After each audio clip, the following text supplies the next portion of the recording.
Bonjour et bienvenue dans Prête-moi ta voix, un podcast où des personnes me prêtent leur voix pour que je vous les fasse écouter. Je m'appelle Fred, j'ai 28 ans et ça fait maintenant 2-3 mois que j'ai commencé ce petit projet de podcast et je dois vous dire que j'adore. Vous vous apprêtez à écouter la troisième interview et chacune de ces conversations que j'ai eues était tellement riche et tellement intéressante et c'est des choses qui m'ont vraiment fait grandir aussi en tant qu'humain. Et ça me fait aussi super chaud au cœur de voir vos retours. Certaines personnes m'ont dit que les 2 premiers épisodes leur avaient fait du bien, les avaient aidés à comprendre certaines choses. Une personne m'a même dit que ça l'avait motivé à prendre soin de sa propre santé mentale. Et voilà, en fait, j'ai besoin de rien de plus, je cherche rien de plus que ça. C'est de vraiment diffuser des choses positives. Après, c'est vrai que pour moi, c'est un rythme à prendre et je me suis surpris déjà me mettre un petit peu la pression en me disant tiens, faut que je fasse attention de pas laisser trop de temps entre les épisodes. Est-ce qu'il faut pas que je fasse gaffe aussi à quelle thématique vient quand? Et voilà, je tenais à vous le partager parce que ça fait partie un peu du processus de création. Et j'essaie de faire un peu gaffe à ça parce que pour l'instant, en tout cas, c'est un projet complètement bénévole que je fais vraiment avec le cœur. Et voilà, il faut que ça reste un kiff aussi. Et donc, je me dis que si je vous en parle comme ça un petit peu ouvertement, ça m'aidera à prendre un petit peu de légèreté là-dessus, on va dire.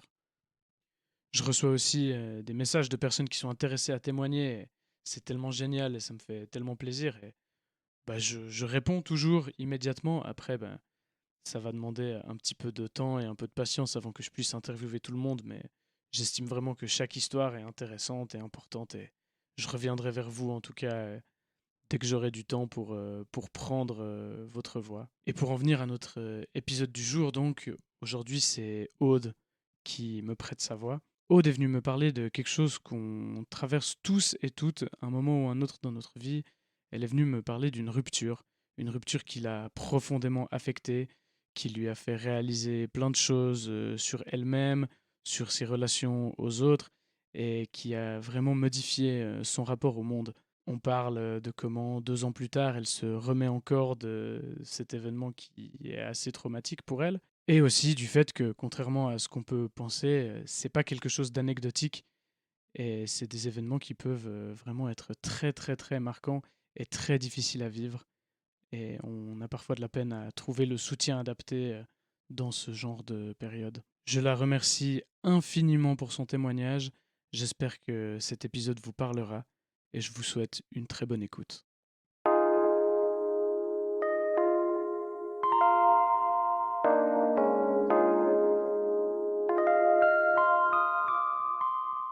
Donc, j'ai rencontré mon premier amour en été 2016 et donc la première année, on était, je pense, un couple assez ordinaire d'ados de 16-17 ans. Et donc, on était proches, mais on se voyait une fois par semaine. Et puis voilà quoi, je l'aimais, mais je pense que j'envisageais pas vraiment d'avenir avec lui. Enfin, c'était quelque chose un petit peu de nouveau pour moi. Et donc, c'était vraiment ma première relation où j'ai eu mes premières relations sexuelles avec lui, un peu tout ça.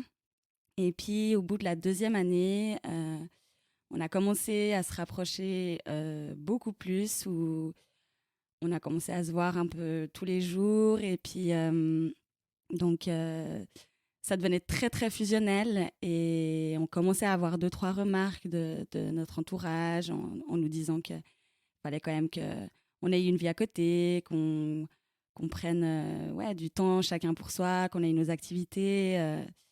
D'ailleurs, c'était une période où j'avais commencé à arrêter ma grande passion qui était les scouts. Parce que je trouvais que ça prenait trop de temps vis-à-vis de ma relation. Ok. Donc voilà, c'était donc là on pouvait commencer à ressentir grosse fusion entre nous deux.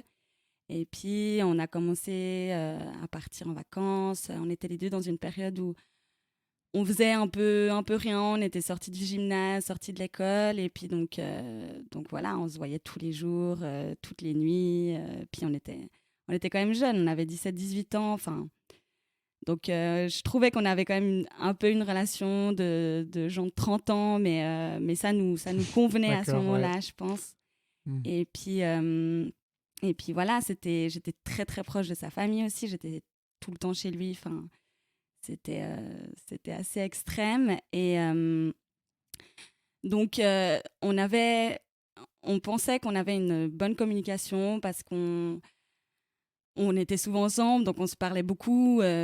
C'était une des personnes qui me connaissait le mieux. Je pense j'avais beaucoup de facilité à lui parler de mes soucis, de ce qui allait bien, et puis vice-versa. Et, et puis,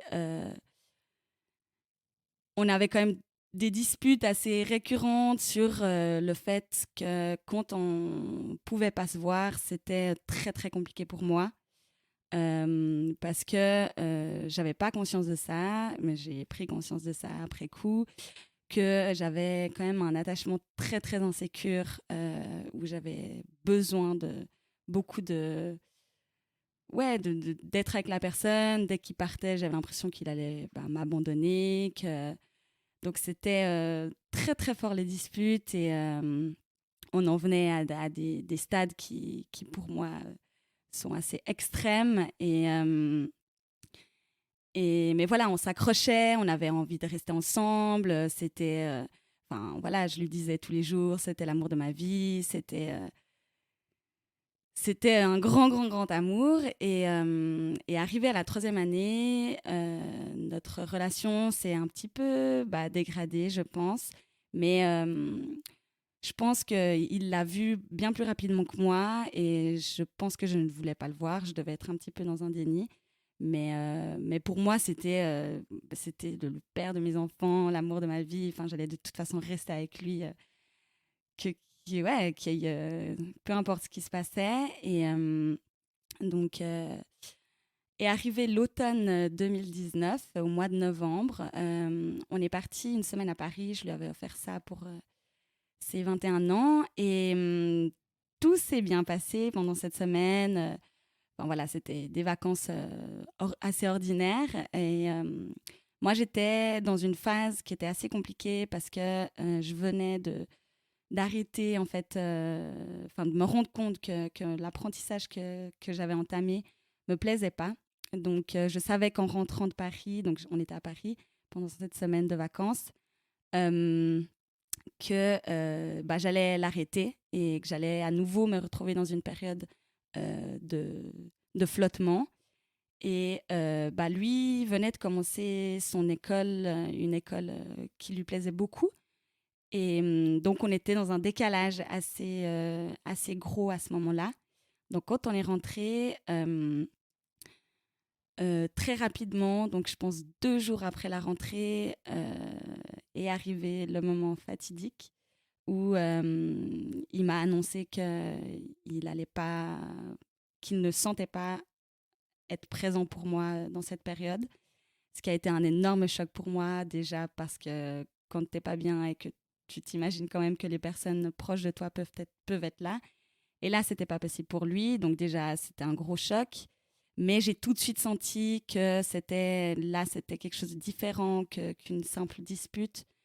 Et on a eu à peu près une semaine où on s'est pas tellement vu. C'était, je pense, une des semaines les plus compliquées de ma vie. Où je lui ai écrit et il me répondait pas vraiment. Donc je savais pas vraiment dans quoi on était. Et assez rapidement, j'ai voulu mettre un terme, moi, parce que j'étais assez impulsive à cette époque-là. Hmm. Mais dans le fond, j'avais quand même, je pense, l'envie que ça lui fasse un peu un électrochoc. Malheureusement pour moi, ça n'a pas été un électrochoc. Et donc, on s'est quitté le 3 novembre 2019. Et on est arrivé dans ma descente aux enfers. Hein, je ne vais pas mentir là-dessus. Ça a été un gros, gros choc, et pour moi, et pour mon entourage, parce qu'ils ont quand même su que ça allait être très compliqué pour moi. Et donc, on a vraiment très peu gardé contact au début parce que pour lui, c'était très compliqué. Donc, je pense qu'au bout d'une semaine à peu près, il m'a bloqué sur tous les réseaux, enfin, la totale. Je ne pouvais pas le contacter. Donc, ce qui était d'autant plus dur pour moi parce qu'on était dans une relation où c'était la personne que je voyais le plus et d'un coup, je le vois plus. Enfin, pour moi, c'est comme s'il avait disparu et puis assez rapidement, j'ai eu une espèce d'autodéfense où j'ai commencé à extrêmement beaucoup sortir parce que d'une part, je faisais plus rien, donc j'avais plus de responsabilités à me lever le matin. Donc, je sortais tous les soirs, je buvais tous les soirs, j'ai commencé à vomir tous les soirs. Et puis, je mangeais plus non plus. Enfin, ça devenait vraiment assez extrême. Mais mes proches étaient, je pense, tellement choqués de la situation qui m'ont un peu laissé vivre comme ils pensaient qu'il fallait le faire. Évidemment, ça a été comme ça, donc j'en veux aujourd'hui à personne, c'est sûr, mais je pense que ça n'a pas du tout aidé à ma reconstruction parce que voilà, j'ai fait plein de rencontres où au début, je pensais que c'était des bonnes rencontres et puis finalement, j'étais tellement perdue dans ma tête, tellement dans un état que j'avais jamais connu, que je prenais un peu toutes les rencontres possibles et qui me venaient sous la main. Et, et donc les soirées, tous les week-ends, c'était un garçon différent qui était chez moi. Et donc ça a commencé à être... Donc moi, je pensais au début que ça m'aidait d'être entourée, même par des personnes que je connaissais pas. Et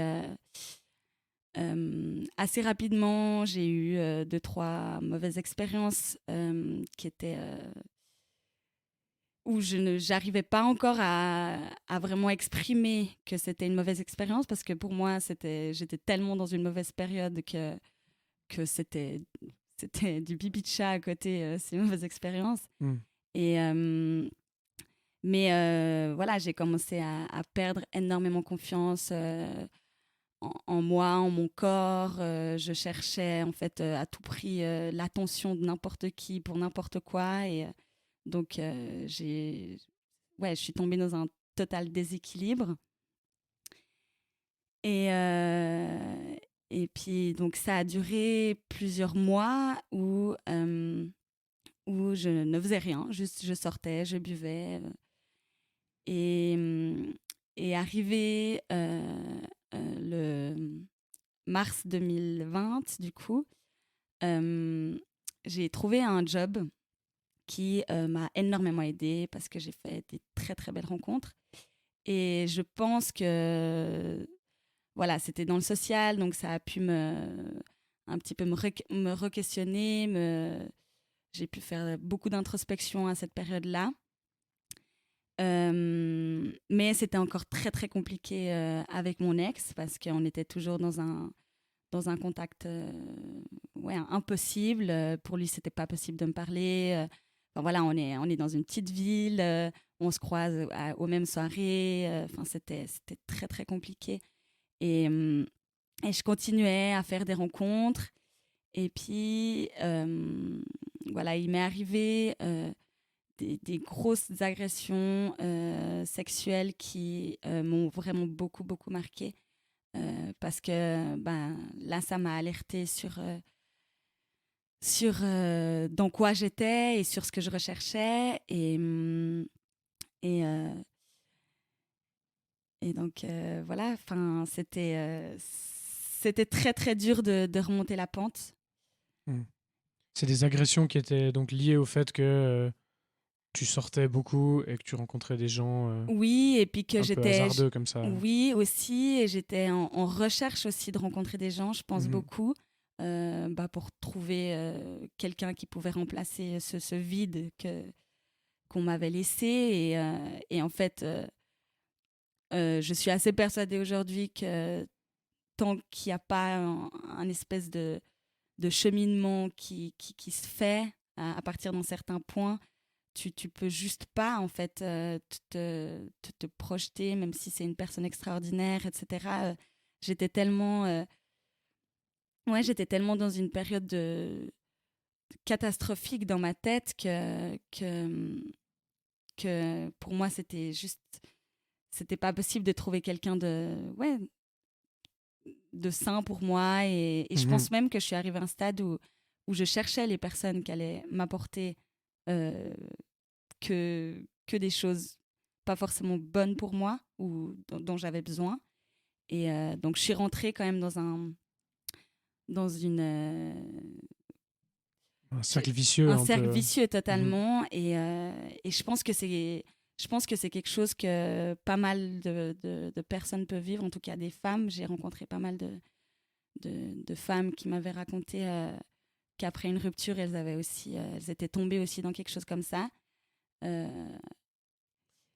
Qu'est-ce qui aurait pu permettre d'éviter ça, tu penses?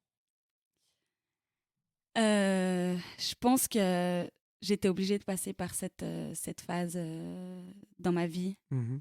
Euh, je pense que ça a été aussi une partie de ma reconstruction après coup, et puis de mes questionnements. Et donc, mais c'est vrai qu'aujourd'hui, j'ai beaucoup de peine parce que j'essaie de me sortir de cette période-là qui est encore compliquée pour moi parce que j'ai pris une certaine habitude à essayer de rencontrer des gens, et puis des fois me tromper. Et puis, mais, euh, mais voilà, je sais que c'est un espèce de schéma, un peu un cercle vicieux qui est très très difficile à en sortir.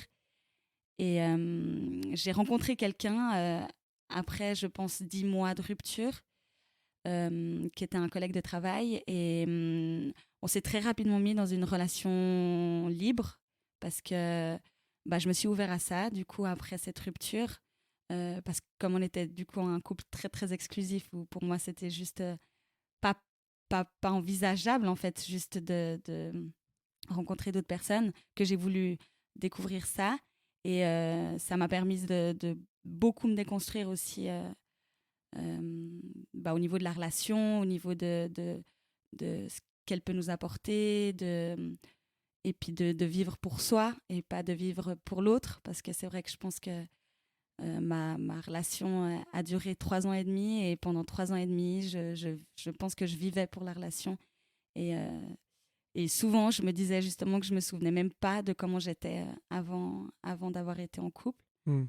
Et ça, c'est très, très compliqué aussi, je pense, après une rupture, de se retrouver et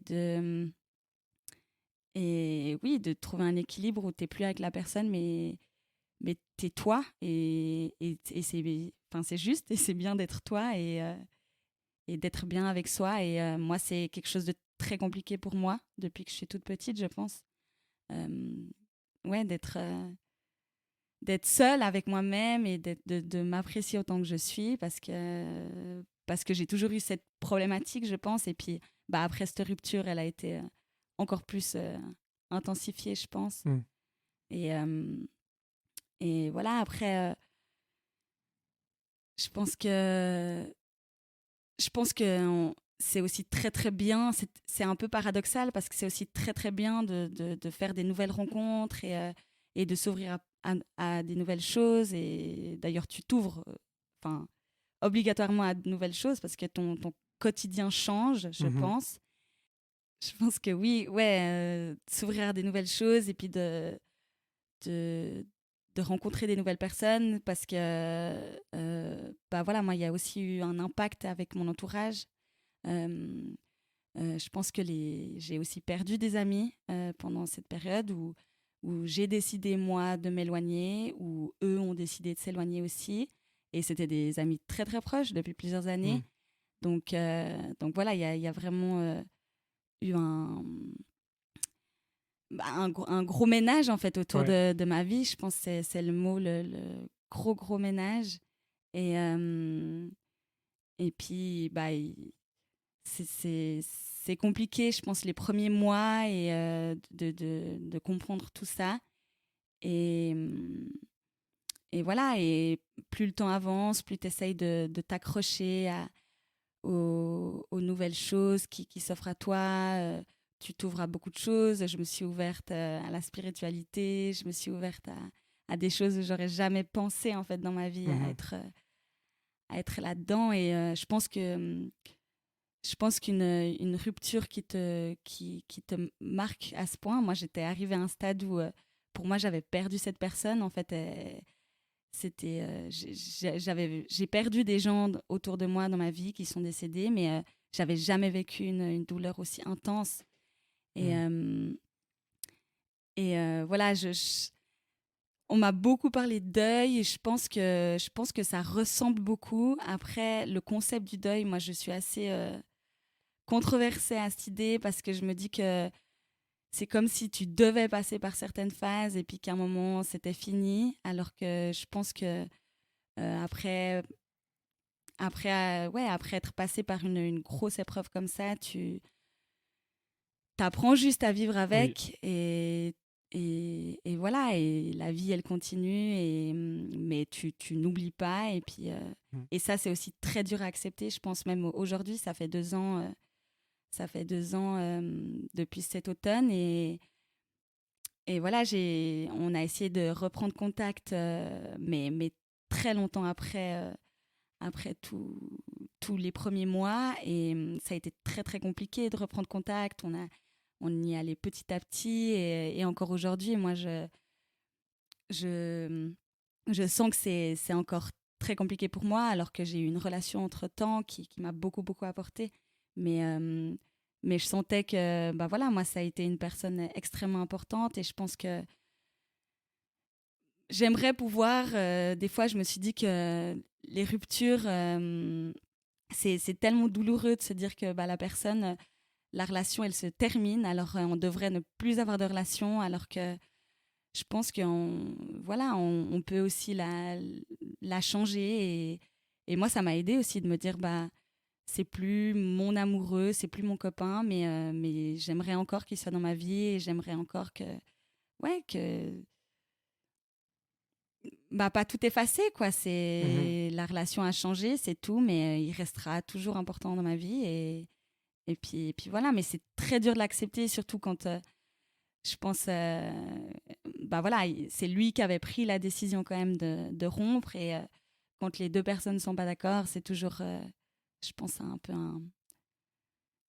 bah, on est dans un déséquilibre. Et puis la personne ne veut pas garder contact pendant un certain moment. Après, elle est d'accord, mais toi, pas forcément. Et ça prend énormément de temps, vraiment beaucoup, beaucoup de temps. Mhm. Et, euh, et je pense que, voilà, après,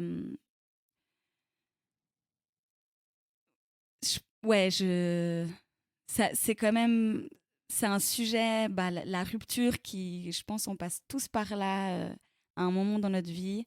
Euh, je suis assez persuadée d'ailleurs. Mais je voulais beaucoup en parler aujourd'hui parce que je pense que il y a aussi, c'est un sujet qui est assez minimisé à mon avis, surtout à un certain âge où moi je me suis sentie assez dénigrée à certains moments quand j'en parlais parce que bah voilà, j'avais 20 ans, on te sort les phrases les plus banales. euh, Enfin, tu vas t'en remettre, c'est bon, relève-toi. Mhm. Je veux dire, tu rencontreras quelqu'un d'autre. La fameuse phrase, hein, de perdu 10 de retrouver. Je pense qu'il y a beaucoup de monde qui l'ont eu. Et c'est assez dénigrant, en fait, quand tu es dans dans une descente comme ça où, où avec tes proches, t'en discutes. Mais c'est vrai que les moments qui étaient très, très durs, je me retrouvais seule. Et bah, j'ai aussi eu des grosses angoisses qui sont arrivées, qui se sont développées aussi petit à petit, où j'en suis pas encore vraiment sortie aujourd'hui, où voilà, t'as un gros changement un peu émotionnel aussi. Et puis, dans ces moments-là, bah, les personnes, elles te retrouvent, elles te voient pas forcément. Les moments où j'étais en pleurs dans mon lit, enfin, il y a des soirées où je suis rentrée, je pleurais. Enfin, c'était ouais, c'était très très fort. Et je pense que les personnes qui vivent ça, je pense que je me suis, ça m'a beaucoup rapproché aussi de, voilà, j'ai rencontré du coup des gens ces derniers temps qui vivaient ça et puis j'ai eu beaucoup d'empathie pour eux parce que Mm. je pouvais essayer de me mettre à leur place et, euh, et d'essayer de parler d'échanger. C'est très, très, très important, je pense, de pouvoir exprimer ses émotions, de pouvoir faire tout ce que tu penses. Moi, je pense que j'ai tout ce que tu veux. Je pense que je me suis empêché très peu de choses. Les moments où j'étais très, très en colère, je les ai exprimés, même à cette personne-là. Et honnêtement, je ne regrette pas du tout parce que ça m'a vraiment permis de tout extérioriser. Où, je sais qu'au niveau de... Ouais, je sais que j'ai rien gardé pour moi et ça a quand même assez accéléré mon processus un petit peu. Même si aujourd'hui, pour moi, il est encore là. Mais ouais, c'est très important, je pense, de pouvoir oser en parler et oser Mhm. dire que oui, t'es triste et oui, pour toi, c'est quelque chose de très, très, très, très lourd. Et Ouais, qui prend vraiment beaucoup de place dans ta vie, en dans ta fait. vie, oui, oui, Et qu'il y a c'était... t'as des séquelles, tu peux avoir des séquelles vraiment, Oui, vraiment réelles, quoi. c'est ça, c'est ça. Et puis, il y a une grosse séquelle, je pense deux, trois grosses séquelles que j'ai pu identifier ces derniers temps. La première, c'est que je me suis quand même... J'ai essayé un petit peu de me changer les idées, ce qui était pas mal, mais comme je l'ai dit au début, en sortant, en étant ouais, dans une consommation assez extrême, où j'ai aussi commencé à toucher à plein d'autres choses. Et, hum, et puis c'est très difficile d'en sortir. Aujourd'hui, j'ai encore beaucoup de séquelles par rapport à ça. Je sens que j'ai encore besoin de ça. Et puis j'essaye. Enfin, j'en parle librement. Mes proches, ils sont au courant. Mais j'étais arrivée à un stade où il y a des soirées où si personne ne pouvait être là, je me bourrais la gueule toute seule. Mhm. Enfin, c'était, Vraiment devenu une habitude, c'est quoi. devenu une habitude. Ou un Alors, besoin même, ouais, c'est ouais. devenu un besoin.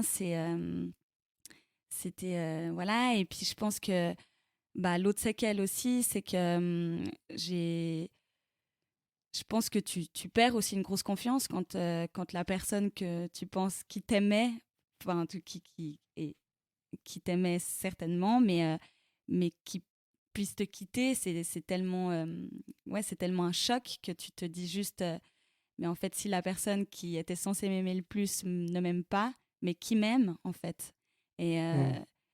et puis ça, c'est vrai que c'est des questions que je me suis, je pense, un tout petit peu toujours posées, mais aujourd'hui encore spécialement parce que voilà, tu te dis tous les premiers mois, tu te dis pourquoi moi, pourquoi, qu'est-ce que j'ai fait.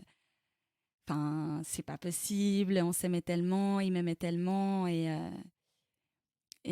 voilà, mais t'apprends, c'est clair que t'apprends et Mhm. voilà. Et puis l'autre grosse séquelle, c'est du coup ces relations sexuelles qui ont été un échappatoire pour moi de cette rupture, Mhm. qui aujourd'hui sont très compliquées comment dire ça, à, à déconstruire, à me dire que je le fais aussi pour mon plaisir et, euh, et je me sens en fait aujourd'hui encore très utilisée par rapport à mon corps, en fait, être juste un objet pour ces personnes que je vois, même si on a entamé des relations sexuelles sur du long terme. Je suis encore très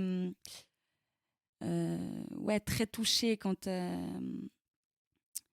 on passe le pas, parce que je me dis, Mhm. mais pourquoi je le fais? Est-ce que je le fais parce que j'en ai envie ou est-ce que je le fais pour trouver un moyen d'échapper à certains démons que j'ai encore euh, et c'est des questions que je me pose continuellement et que je pense qui resteront encore un long moment.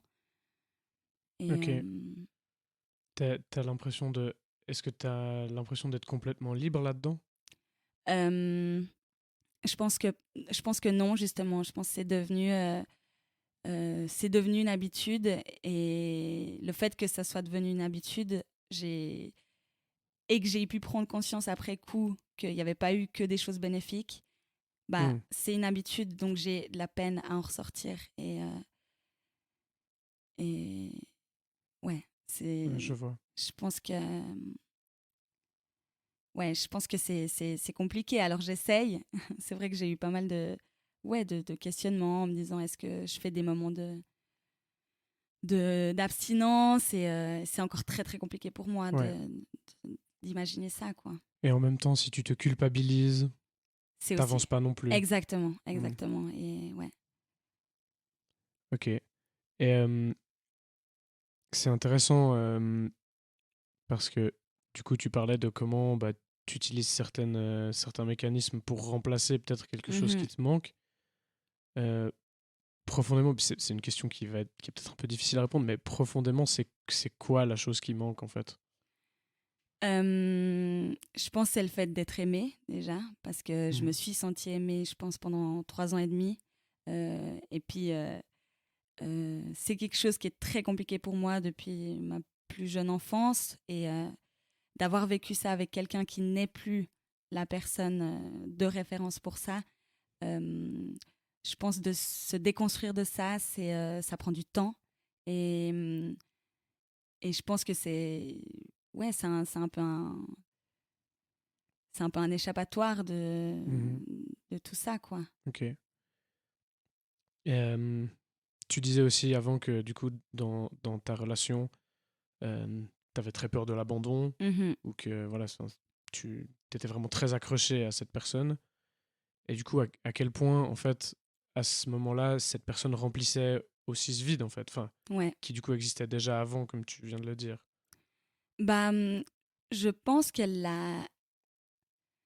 je pense qu'elle l'a rempli d'une certaine manière parce on était tellement fusionnels que, enfin, j'ai réussi. Je pense que, je l'ai beaucoup incité à rentrer dans une espèce de fusion parce que je sais que lui, il n'était pas forcément comme ça au niveau de ses autres relations amicales, Mhm. parents, etc. Mais, euh, mais je pense qu'il l'a rempli d'une certaine manière parce que bah, on était dans une relation très extrême pour notre âge que j'aurais jamais imaginé Ouais. vivre. Et puis quand je voyais autour de moi, je voyais qu'on avait quand même une relation qui n'était pas anodine. Donc je pense que ça renforçait l'idée que il, ouais, j'avais le sentiment vraiment réel d'être aimée par cette personne.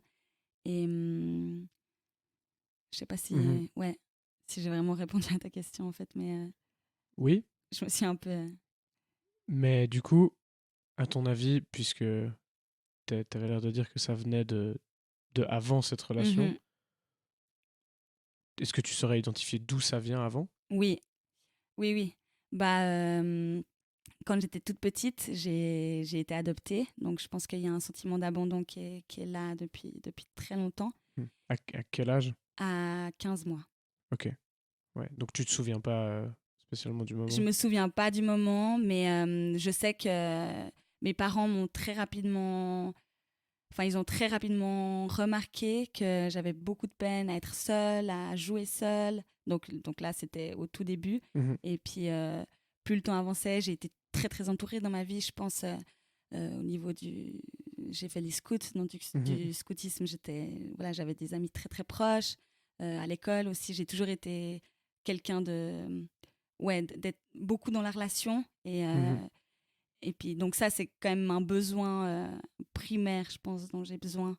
Et, et voilà, et je pense que ce que j'ai réussi à déconstruire un peu après cette rupture, c'est le fait que je sais que maintenant, j'arrive à avoir une relation où la personne n'est pas juste mon centre, Mhm. euh, mais, euh, mais je pense que c'est très compliqué et je pense que je suis très heureuse de m'en être rendu compte parce que je pense qu'il y a, ouais, j'ai eu des discussions avec des personnes qui aujourd'hui ils ont 40 ans et ils comprennent aujourd'hui qu'ils ont ouais, cette problématique là et en fait ça te bouffe, je pense que ça te prend énormément et puis je pense, le sujet le plus récurrent de nos disputes, le fait d'être séparés, le fait d'être pas assez ensemble.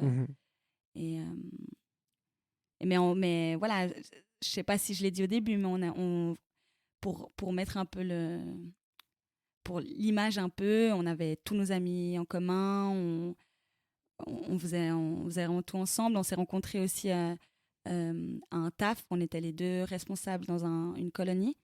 Et donc, on a aussi travaillé ensemble. Enfin, voilà, on a fait beaucoup. On a fait très peu de choses pas ensemble, je dirais plutôt. Ce qui fait que tu perds tout aussi au tu moment perds tout aussi, où oui, ça se termine, quoi. Pour moi, j'ai un peu tout perdu parce que je me suis dit, mais aïe, aïe, aïe, qu'est-ce qu'on va faire? Enfin, tu retrouves des amis aussi. Enfin, moi, j'en ai rencontré, évidemment. Mais comme je dis, on avait un espèce de groupe quand on était ensemble qui s'est évidemment qui a changé, où on s'est un peu tous séparés. Ça aussi, c'était compliqué, très, très compliqué de te dire que tes amis les plus proches sont pas forcément là. Mais c'est la vie. Et puis, et voilà, quoi. Donc aujourd'hui, 2 ans après la rupture maintenant, où est-ce que tu en es tu dirais que tu en es où vraiment dans le processus? À quelle étape? Et qu'est-ce qui te reste encore à franchir? Alors, je pense que dans mon processus, j'ai accepté clairement la rupture depuis un moment. J'ai pu passer par cette acceptation que non, on n'est plus ensemble. C'est compliqué à dire quand même, c'est très difficile à se mettre. Mais je sens que j'ai encore. Je dois travailler encore sur ces séquelles qui sont encore bien, bien présentes. Et aussi d'accepter le fait que je l'aimerais toujours d'une certaine façon, mais qu'on n'aura plus jamais la même relation, ou en tout cas pas maintenant. Et puis voilà, et puis je pense que ce qui est très compliqué aussi dans une rupture, c'est quand tu as envisagé un avenir avec cette personne, c'est de déconstruire cet avenir et de te dire que tu vas avoir un avenir autre qu'avec cette personne, mais déjà seul, et puis avec quelqu'un d'autre. Et voilà, je pense que j'ai encore beaucoup de choses à apprendre. Mais je suis très, très contente d'avoir vécu tout ça, même si c'était très, très dur, parce que j'ai appris énormément là-dessus, sur moi, sur mes capacités aussi à m'en sortir, parce que quand tu es au plus bas, tu penses que c'est la fin, en fait. Et donc aujourd'hui, je pense que je m'accroche à ça, où je me dis que je vais m'en sortir, peu importe quelle épreuve je vais devoir passer. Voilà. Ouais, clairement, déjà le fait de simplement en parler, même dans un cadre comme ça, quoi, genre devant un micro, et puis de le projeter dans le monde un peu. Oui. Alors pour l'instant, il n'y a pas des dizaines de milliers de personnes qui écoutes mon podcast, mais, mais peut-être un jour, on ne sait jamais. Si dans 2 ans, ça devient un truc internationalement connu, il y a des gens qui écouteront ton histoire, je sais pas où, quoi. Puis je trouve que c'est déjà un geste de ouf aussi dans comment toi tu te dis, j'utilise ça comme une force, en fait. Comme une force, ouais. Oui, je pense qu'alors ça, je me le suis dit, et puis on m'a aussi encouragée justement à venir ici déjà, parce que c'est quelque chose, c'est un peu une thérapie, comme je t'ai dit avant, de faire ça, et puis c'est un petit challenge, et c'est quelque chose de nouveau, donc je pense que ça fait 2 ans que je cherche des choses nouvelles, donc c'est aussi ça. Et puis voilà, et puis mais ce que je veux aussi dire, c'est que j'ai été très, très entourée aussi. Je pense que ça m'a beaucoup, beaucoup aidée. Et puis voilà. Et puis franchement, je remercie énormément mes amis qui m'ont beaucoup, beaucoup entourée. Et puis que la vie continue, quoi. Bien sûr. Fatalement, ouais. Fatalement, la vie continue, ouais. Obligatoirement. Mais je trouve que c'est super intéressant parce que, comme tu l'as dit un peu plus tôt, c'est des choses qu'on a tendance à... Voilà, on t'a sorti les phrases bateau, c'est quelque chose qu'on minimise beaucoup. Puis quand on en parle un petit peu plus profondément, on sent à quel point ça peut être lié à ton parcours de vie et puis à d'autres choses que tu as vécues en fait avant, et puis qu'en fait c'est légitime et normal, et ça fait, enfin, c'est des sentiments qui peuvent faire super fort écho chez toi, quoi. Et que c'est pour ça que tu le vis peut-être aussi fort. Et ouais, j'ai l'impression que dans ce que tu dis, il y a aussi un message de, en fait, certaines personnes peuvent vivre ça très mal. Et c'est pas quelque chose à prendre à la légère non plus. Et ouais, je trouve ça beau en fait. Ouais. C'est vraiment, non, c'est vraiment sûr. important à entendre pour certaines personnes, je trouve. C'est vrai que c'est difficile. Des fois, tu sais pas comment aider en fait tes amis qui vivent traversent ça. une période comme ça. C'est clair. Mais voilà, après là, je pense que, enfin, moi, on m'a rapidement aussi dit, tu verras, très vite ça va passer, etc. Et je pense qu'on se met aussi une certaine pression. Là, voilà, ça fait 2 ans. Et moi, j'ai aucun souci à dire que je suis toujours dans un processus. Et puis, je le serai peut-être encore longtemps, parce que c'est vrai que de vivre des émotions aussi intenses, je pense pas que en 9 mois, comme un deuil qu'on nous dit, tu peux t'en remettre comme ça. Mais qu'il faut arrêter de se déculpabiliser et de se dire que oh là là, ça fait 8 mois, je devrais aller bien aujourd'hui. Ça prend du temps, et puis il faut se laisser du temps, et puis c'est OK, tout est OK, quoi. Que ça prenne 2, 3, 4, 5 ans, 10 ans, 20 ans ou toute une vie, c'est OK. Ouais. C'est intéressant, je m'attendais pas à ça, mais dans le dernier épisode, je parlais avec Noémie, elle me parlait du fait de guérir d'une blessure physique, et que ça prenait du temps et puis que c'était OK. Puis en fait, c'est marrant, il y a un parallèle en fait avec vraiment une blessure émotionnelle, qu'en fait tu peux pas regarder ta plaie et lui dire vas-y, cicatrise plus vite, quoi. C'est ça, non, tu peux pas. Tu peux essayer pas contrôler même la vitesse à laquelle ça Exactement, cicatrise. Tu peux mettre des baumes et tout. Voilà, c'est ça. Nice. Si tu es d'accord, je te propose de te poser une dernière question. Bien sûr. Qui va un petit peu... qui sort du sujet, en fait. Mais j'aime finir avec cette question, puis maintenant, c'est une tradition, c'est un vrai truc. OK. Aujourd'hui, c'est quoi qui te fait sourire ? Qu'est-ce qui me fait sourire ? C'est mes proches, d'être entourée, de pouvoir vivre des moments incroyables, et d'être avec les gens, en fait, parce que j'aime les gens. Je pense que c'est ça qui me fait sourire. Et puis la vie aussi, qu'elle bascule, mais qu'elle a aussi des magnifiques choses. C'est très très bateau ce que je dis, on va pas se mentir, mais c'est super. Continue. Mais je pense que je pense que c'est ça. Je pense que c'est que la vie, elle est, tant qu'elle est là, tu peux vivre énormément de choses qui t'apprennent beaucoup de choses. Nice. Merci pour cette belle conclusion. De rien.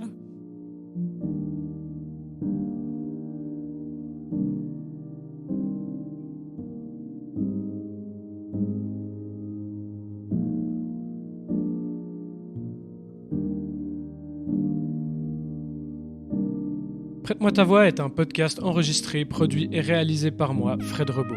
Les musiques ont été composées et enregistrées par Francesco Bucciarelli et moi-même. Je le remercie infiniment pour son aide. Le podcast est disponible sur Spotify, YouTube, SoundCloud, Apple Podcast et d'autres plateformes d'écoute. Il sort les mardis, 1 à 2 fois par mois, selon mon rythme personnel. Si vous souhaitez faire une remarque, un commentaire ou intervenir dans le podcast, je vous propose de me contacter via Instagram @prête-moi-ta-voix.podcast ou sur l'adresse mail prête-moi-ta-voix.podcast@gmail.com. Je vous remercie du fond du cœur d'avoir écouté cet épisode. Prenez soin de vous, prenez soin des autres, et à bientôt.